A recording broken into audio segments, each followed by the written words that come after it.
Ika nga, ain't no mountain high enough. Lalo na kung mahilig mamundok o mag-rock climbing. Pero kung walang time and budget, why not try wall climbing? Para ka ring namundok, but less stress sa biyahe at bulsa. Sa isang gym sa Marikina, may indoor wall climbing area. Nasa 30 feet ang taas nito, divided sa beginner, intermediate at advanced areas.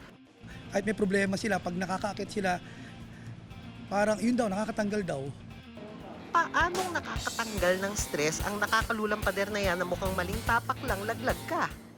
Okay, para dun sa mga gustong mag-wall climbing, ang payo sa atin ni Coach, hindi basta-bastang aakyat ka na lang, sasampa ka na lang sa pader.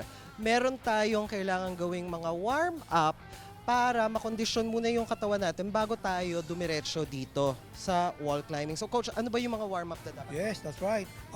Number one, mag-warm up tayo for stationary bike. And after nun, planking. So magbibigay ako ng mga ibang some exercises for bago tayo mag-start ng wall climbing. Yung blood circulation natin, kailangan yan para well-conditioned tayo. Lalo na pag wala kang tulog. Pangalawa, planking para mabuhay yung core muscles o kalamnan at tiyan na kakailanganin mo para umahon sa lusak, sa pader. Pangatlo, ang kettlebell routine para masanay ang kamay sa grip at maging kapit na kapit. Itinuro rin ang paglalagay ng harness, helmet at pinaka-importante, chalk powder sa kamay at paa para hindi madulas. Sa wall climbing, hindi lang katawan mo ang makokondisyon, kundi pati na rin yung utak.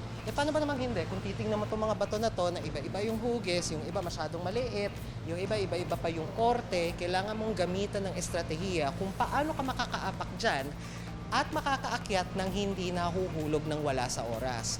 At susubukan natin siya ulit.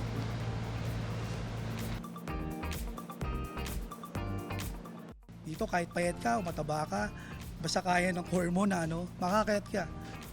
300 pesos per hour ang wall climbing dito at pwedeng puntahan anytime Monday to Sunday. Para sa GMA Integrated News, Daan Otingkungko, nakatutok 24 oras.